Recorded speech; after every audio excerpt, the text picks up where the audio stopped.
여러분 안녕하십니까, 김종환입니다.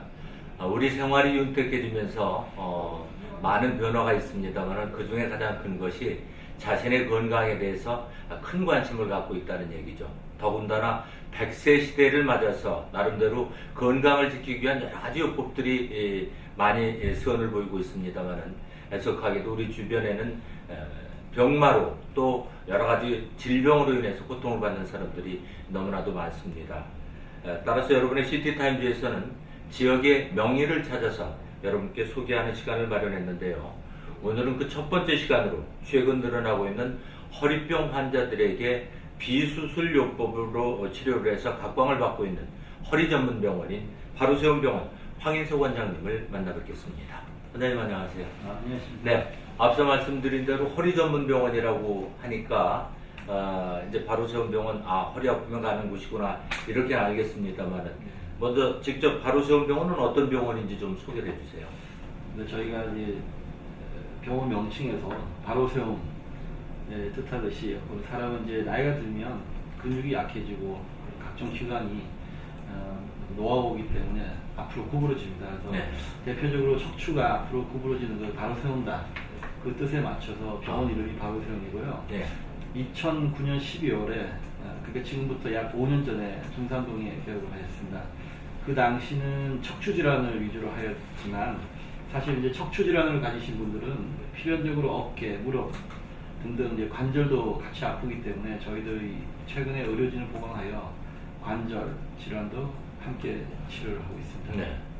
그러면 이제 지금 개원한 지 5년밖에 안 됐는데 5년 만에 허리 전문 병원으로 널리 알려져서 저희들이 이렇게 찾아왔는데요. 나름대로 뭐 노력을 하셨기에 이렇게 짧은 기간에 알려졌으리라고 생각이 되는데 그 이유를 나름대로 원장님은 뭐라고 생각을 하세요? 네. 이 대전 지역에 뭐 명의도 많으시고 또 잘 치료하는 병원도 많습니다.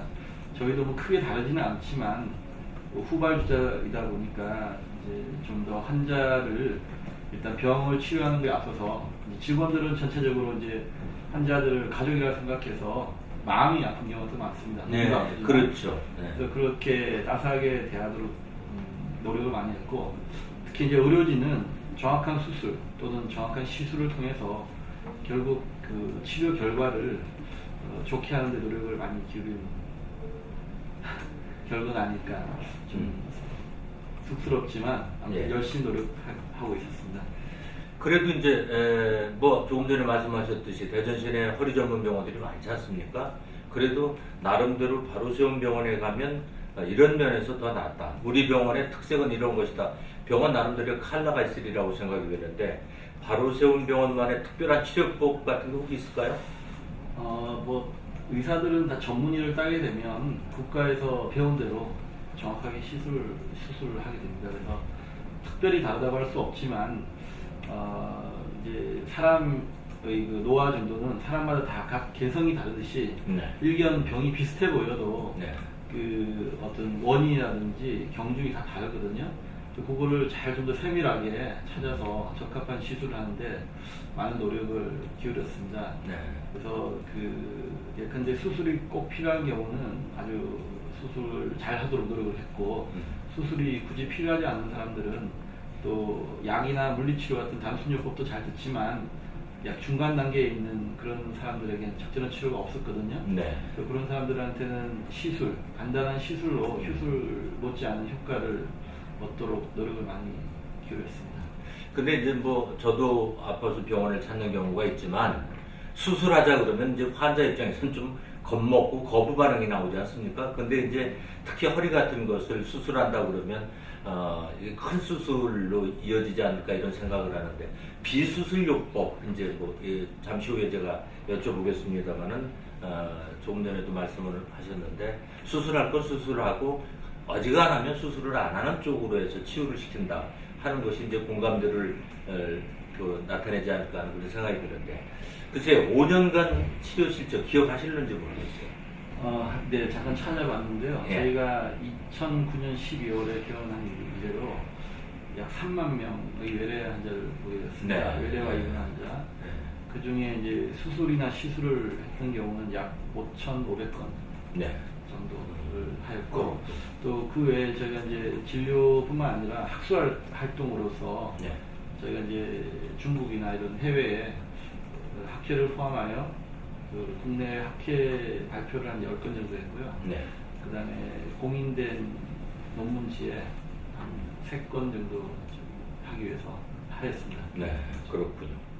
그러니까 환자도 돌보면서 이제 계속 꾸준히 연구를 하고 계시다는 그런 말씀인데, 이제 앞서 얘기한 비수술 치료법, 환자들의 입장에서는 칼을 대는 것보다 안 대면서 치유될 수 있다면 상당히 그게 매력적일 거란 말이에요. 그래서 기회에 비수술 치료법이 가능한지, 또 있다면 어떤 것이 있는지, 어떤 방법으로 하는지 좀 말씀을 해주시죠. 그 비수술 치료라는 거는요, 예컨대 그 기계 같은 것도 오래 쓰면 녹이 슬거나 마모되지 않습니까? 네.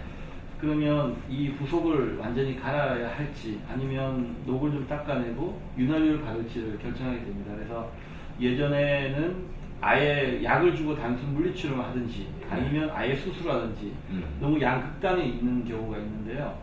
자동차도 쓸만한 걸 좀 오버해서 뭐 부속을 갈거나 이걸 하지 않듯이 네. 자신이 노화된 정도에 따라서 어느 정도 불편한 부분을 갖다가 최소한으로 그 자기의 조직을 살리면서 보존적으로 하면서 아픈 병소를 직접 들어가서 하기 때문에 째지 않으면서도 정확한 그 병소의 시술로, 간단한 시술로 수술만큼 효과를 볼 수 있는 게 비수술의 대원칙이겠습니다. 네.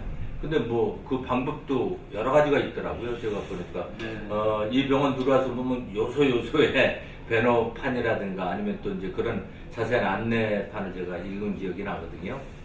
뭐 학계에서는 여러 가지 말씀이 많지만 실제로 이제 디스크가 이제 생겼다 우리 알고 있는 거는 네. 예컨대 이제 무거운 걸 갑자기 들다가 삐걱해서 오는 경우는 되게 근육이 놀라는 경우가 많거든요. 네. 하지만 보통 일주 정도 쉬면서 안 풀린 경우는 MR을 한번 찍어보게 됩니다. MR을 찍어보면 디스크 판에 약간의 손상이 있으면서 염증 때문에 아픈 경우는 물론 자연스럽게 날 수 있지만 환자들은 빨리 나와서 일상 업무에 복귀하기를 원하기 때문에 네. 그런 환자의 요구와 맞아떨어져서 최대한 그 병소를 가깝게 접근하여 약물 치료하는 겁니다. 그러니까 대표적인 게 요즘 신경성형술이라고 있습니다. 점막 외신경성형술이라고 하는데 척추의 그 꼬리뼈를 통해서 그 약 직경 1mm 되는 부드러운 관을 네. 컴퓨터 엑스레이를 보면서 이렇게 진입을 시킵니다. 그래서 정확하게 여기가 고장이 났다. 그 부위에다 대고 특수한 약물 치료를 하는 게 정막의 신경성형술이고요. 그 뭐 부작용은 없고 네. 거의 없고 효과는 경우에 따라서 굉장히 드라마틱하기 때문에 그 다음 날이라도 아주 활동이 자유로운 경우가 많습니다. 네. 또 하나는 이제 거기다 좀 더 한 발 나아서서 풍선 확장술이 있는데요. 예. 그 루트는 똑같은데 근데 수술을 한번 한 환자들이 계속 저리거나 이런 경우는 그쪽에 이제 유착이 되어 있는 경우가 많습니다. 네. 반흔, 상처 조직이 생겼다는 뜻이죠. 그런 경우는 그 부위를 찾아서 그 의료용 그 풍선을 이제 좀 확장시키면서 그 통로를 열어줌으로써 약물이 잘 투입되게 하는 게 그 풍선 확장술이고요. 뭐 그것도 뭐 간단한 시술에 포함되고 그 다음에 또 많이 하는 방법이 수핵 성형술, 고주파 수핵 성형술이라는 건데요. 그거는 이제 디스크나 이런 어떤 이제 파열된다. 타이어가 있으면 바깥에 펑크 나듯이 그 국소적으로 찢어진 부위가 있거든요. 네. 거기를 이제 정확한 그 컴퓨터 또는 동영상 엑스레이 하에서 위치를 시킨 다음 고주파열을 어느 정도 우리가 그 적정 시간을 이제 조사하게 되면 콜라겐 섬유 수축이 일어나고 상처 부위가 빨리 나는 그런 어떤 원리로 하게 됩니다. 예, 그렇군요. 근데 이제 뭐 문명도 발달되고 경제적 그런 그 여유도 생기고 해서 취미 생활도 다양하고 그러다 보니까 그래서 그런지 최근에 허리 아프다고 하는 사람들이 굉장히 많은 것 같아요. 뭐 한두 사람 건너면 있을 정도로. 저도 디스크 환자입니다. 예. 목과 허리에 다 있습니다. 아, 그렇군요. 근데 이것을 우리가 조금 전에 아까 이제 삐끗이라는 그 단어를 말씀을 하셨는데 어떻게 하다가 무거운 거 들지도 않고 자세가 조금 이렇게 틀어지는 순간에 허리 쪽에 따끔하면 그게 굉장히 오래가는 그런 경우도 있잖아요. 네. 그래서 그런저런 것들 허리병으로 고생을 하지 않으려면 나름대로 예방을 해야 될 텐데 허리 전문 의사니까 예방법도 알고 계실 것 같습니다. 좀 기회의 말씀을 좀 해주세요. 네, 지금 말씀하신 대로 나는 사소하게 물건만 들었는데 네, 왜 디스크가 터졌냐. 예. 이게 근데 항상 몸이 부드러워져 있는 사람은 외부 충격을 받을 수 있는 여지가 있는데 예. 지금 사무실에 있고 운동 부족이고 이러면은 같은 자세의 근육이 항상 긴장돼 있기 때문에 그 역치가 낮아져 있죠. 사소한 우리가 수박을 깨뜨릴 때 조그만 바늘로 쫙 쪼갤 수 있듯이 그런 어떤 평소에 긴장되고 어떤 유연하지 못한 자세에서 사소한 동작이 큰 몸에는 부작용이 올 수 있거든요. 네. 근데 저희가 직립하는 특성이 있지 않습니까? 네. 인간은 그렇죠. 그렇기 때문에 디스크의 망호는 피할 수가 없습니다. 디스크라는 거는 원래는 내가 디스크 걸렸다 이거는 말이 잘못됐고요. 디스크는 다 있지만 디스크가 노화되었다, 마모되었다, 네. 펑크 났다 뭐 이런 식으로 해서 이제 증상이 있게 되는 건데요. 근데 같은 나이라도 운동선수 다르고 집에서 조용히 일하는 사람하고는 어떤 디스크의 마모 상태가 다르겠죠. 그래서 허리병을 예방하기 위해서는 첫째는 체중이 좀 줄여야 될 것 같고요. 그 다음에 척추 주변이 강화하도록 여러 가지 이제 좋은 운동을 해야 되고요.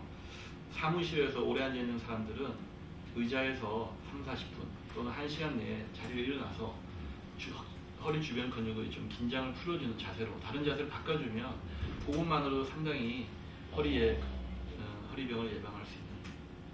근데 이제 어떤 분들은 그런 얘기를 하더라고요. 조금 무겁다고 생각되는 거 들을 때 그냥 확 들지 말고 이렇게 일단 앉아서 몸에 좀 붙여. 예. 빼기를 안을 때 동작처럼 몸에 딱 붙여서 앉지 이렇게 하진 않지 않습니까? 네, 예. 그런 식으로 하고 또 평상 주부들이 이제 설거지를 많이 하게 되는데요. 허리가 이렇게 두 발로 섰을 때보다 조그마한 벽돌, 높이 한 10cm, 15cm 되는 벽돌 같은 블록을 놓고 발을 이렇게 올려놓으면 번갈아서 올려놓으면 그것만으로도 주부들의 허리병은 좀 많이 감소시킬 수 있습니다. 그러니까 이렇게 똑바로 서 있는 것보다 약간 이렇게 층을 지는 게 좋네요. 그렇습니다. 번갈아서 그럼 요즘 걷기가 좋다, 조깅이 좋다. 근데 이제 또